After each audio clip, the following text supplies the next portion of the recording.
BA part 1 लोक प्रशासन paper number 1। अभी तक हमने अपने लेसन्स में समझा कि प्रशासन किसे कहते हैं, प्रशासन का अर्थ क्या है, प्रशासन के विभिन्न विद्वानों द्वारा दी गई परिभाषाओं को समझा। हमने जाना कि प्रशासन एक गतिविधि है जो उद्देश्य पूर्ति के लिए व्यक्तियों और संसाधनों के संगठन के माध्यम से कार्य करती है। हमने उसके आगे पढ़ा कि लोक प्रशासन क्या है। जब प्रशासन कानून को स्थापित करने के लिए या लोक नीति को रूप देने के लिए अथवा उसे स्थापित करने के लिए कार्य करता है, कानून के दायरे में कार्य करता है, निर्वैयक्तिक तरीके से लाभ पहुंचाता है, जनता को लाभ देने के लिए कार्य करता है, तो हम उसे लोक प्रशासन कहते हैं। हमने विभिन्न विद्वानों के परिभाषाओं को भी समझा। आज हम आते हैं इस बात पे कि लोक प्रशासन की प्रकृति कैसी है। लोक प्रशासन की प्रकृति एवं स्वरूप के संबंध में विद्वानों में अनेक मतभेद हैं। यह मुख्य रूप से इस प्रश्न पर आधारित है कि लोक प्रशासन कला है या विज्ञान है, या वह दोनों ही है। कुछ विद्वानों ने इसे कला माना है और कुछ विद्वान इसे कला और विज्ञान दोनों मानते हैं, और कुछ विद्वान ऐसे हैं जो कहते हैं कि यह विज्ञान तो हो ही नहीं सकता। तो इस विवाद को, इस चर्चा को समझने के लिए हम पहले यह समझते हैं कि कला या विज्ञान, इसका अर्थ क्या है, यानी कला का अर्थ क्या है, क्या चीज है जिसे हम कला कह सकते हैं। तो जनरली कला का सामान्य अर्थ किसी कार्य के बारे में आवश्यक ज्ञान प्राप्त करके उसे कुशलता पूर्वक करना है।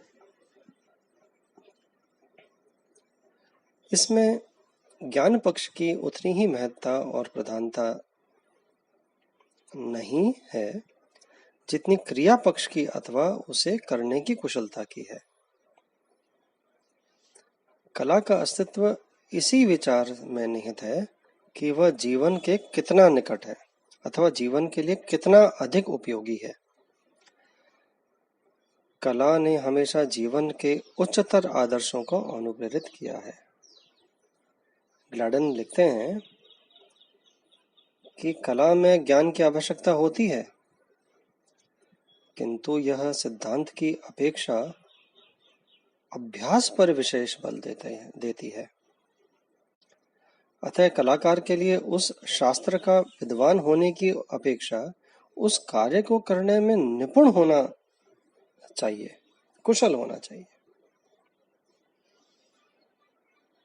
हरिवंश राय बच्चन का मत है कि वस्तुतः आज हम कला का प्रयोग जिस अर्थ में करते हैं वह किसी भी काम को सफाई से, सलीके से, अच्छे ढंग से, प्रभावकारी विधि से संपादित करना ही है। बात तो सभी करते हैं। हरिवंश राय बच्चन लिख रहे हैं बात कि बात तो सभी करते हैं, पर किसी किसी की बात करने के ढंग को देखकर हम कहते हैं कि उसे बात करने की कला आती है। हमारा आशय होता है कि उसके बात करने के ढंग में कुछ ऐसी चीज होती है जो मन को अच्छी लगती है, छूती है या उसे प्रभावित करती है। इसी प्रकार जब कोई कलाकार साधारण सी क्रिया को अपने अभ्यास और प्रतिभा के स्पर्श से ऐसा मोहक बना दे कि दिल की कली खिल उठे, तो उसे कला कहा जाएगा। अस्तु, यानी कला में उपलब्धियों से अधिक क्षमताओं पर विशेष बल दिया जाता है, इसलिए कला में मानव की योग्यताओं को विशेष स्थान प्राप्त है। इस सब चर्चा में हम ये समझ रहे हैं कि कला विज्ञान के नियमों पर आधारित हो सकती है, उसमें नियम हो सकते हैं, लेकिन उसमें निपुणता पर, कुशलता पर बल है। अच्छा लगना, प्रभावी रूप से कार्य होना, कुशलता पूर्वक किसी कार्य को कर पाना, यह कला कहलाई जाती है और उसको करने वाले कलाकार कहलाया जाता है। हरिवंश राय बच्चन ने भी जैसे बोला कि बात तो सभी कर सकते हैं, लेकिन किसी किसी की बात करने के ढंग को देखकर हम ये कहते हैं कि उसे बात करने की कला आती है।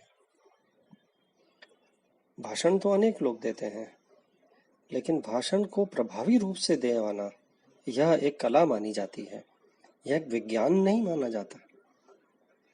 तो कला के अंदर प्रभाव पर अधिक महत्व है, निपुणता पर अधिक महत्व है। इससे आगे हम इस बात को देखने की कोशिश करते हैं कि क्या लोक प्रशासन एक कला है? क्या हम लोक प्रशासन को कला कह सकते हैं? लोक प्रशासन को अनेक विद्वानों ने कला माना है।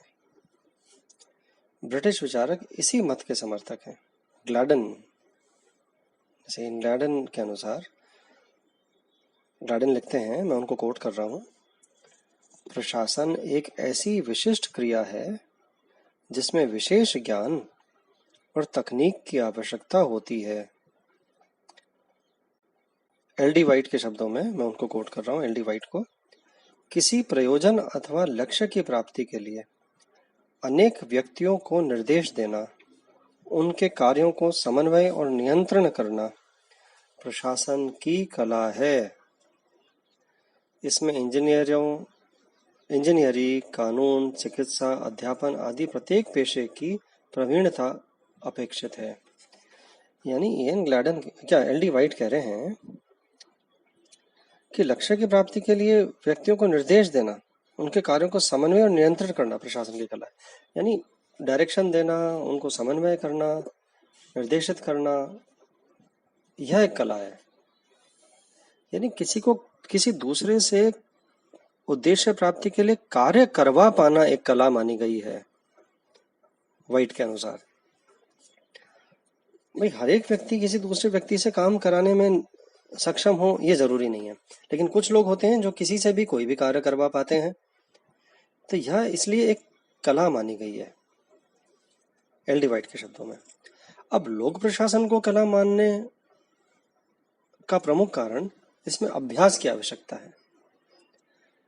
जिस प्रकार संगीत, नृत्य, खेल आदि कलाओं में प्रवीणता प्राप्त करने के लिए इस एक विशेष प्रशिक्षण और निरंतर अभ्यास की आवश्यकता होती है, उसी प्रकार कुशल प्रशासक बनने और उसकी दक्षता पाने के लिए समुचित प्रशिक्षण एवं दीर्घकालीन अभ्यास की जरूरत होती है।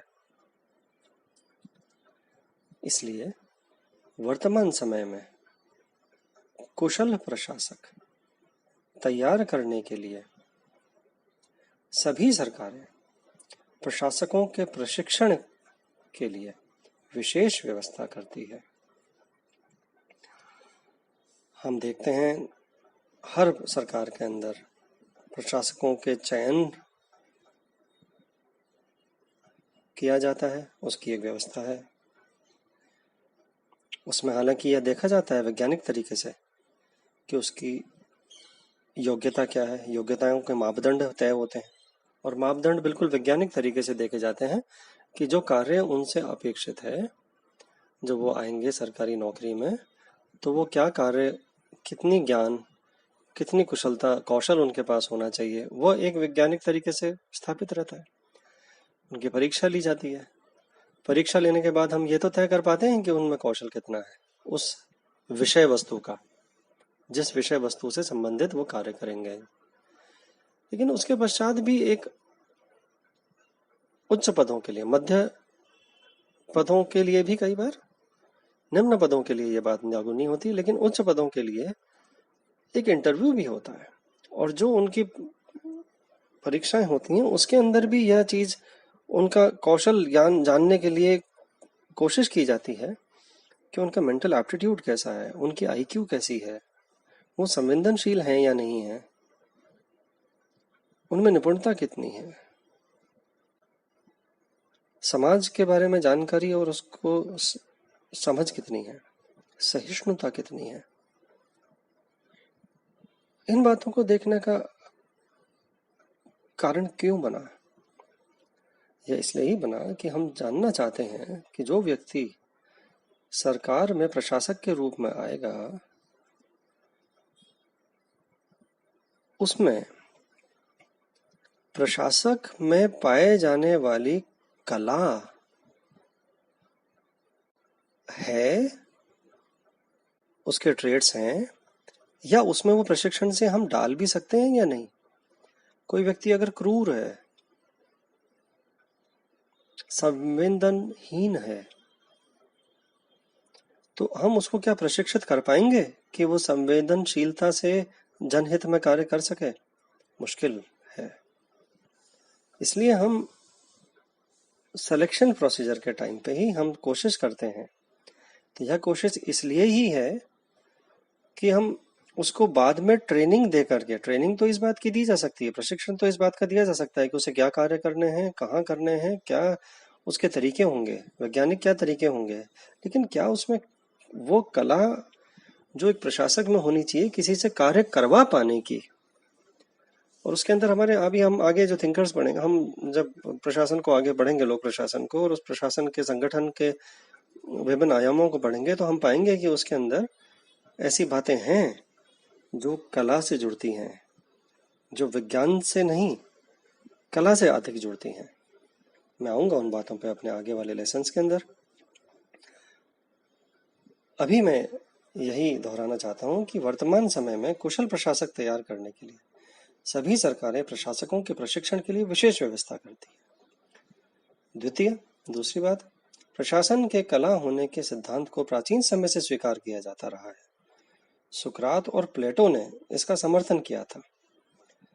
सुकरात प्रशासन को कला मानते हुए उसके लिए एक विशेष प्रकार का प्रशिक्षण आवश्यक मानता था। प्लेटो ने अपने दार्शनिक शासकों को प्रशासन की कला सिखाने के लिए 35 वर्ष की आयु तक विशेष प्रशिक्षण की व्यवस्था की है। इससे स्पष्ट है कि लोक प्रशासन एक विशेष प्रकार की कला है। हम व्यक्तियों के चयन के अंदर उसकी निपुणता पे भी गौर करते हैं, प्रशासक के रूप में निपुणता। और आजकल धीरे धीरे हम मैनेजमेंट प्रबंधन के सिद्धांतों के अंदर ह्यूमन बिहेवियर, व्यवहारवाद की जब बात करते हैं, तो हम कला की ओर झुकाव इंगित कर रहे हैं। तो प्रशासन के अंदर हम ह्यूमन वैल्यूज, मानव मूल्यों की जब बातें करते हैं, तो वह हम कला के मूल्यों, कला की महत्व को इंगित कर रहे हैं। तो हम देख रहे हैं अपनी इस चर्चा के अंदर कि लोक प्रशासन को हम काफी हद तक हम कला के रूप में देख सकते हैं, हम कला का एक भाग मान सकते हैं। अपनी अगली चर्चा के अंदर हम ये समझने की कोशिश करेंगे कि क्या लोक प्रशासन एक विज्ञान है या कतई हम उसे विज्ञान नहीं कह सकते। हमने आज देखा कि कला तो हम कह सकते हैं, लोक प्रशासन एक कला जरूर है। तो अब हम देखते हैं कि क्या उसे हम विज्ञान भी कह पाएंगे। हम अगली चर्चा में इस बात पे गौर करेंगे।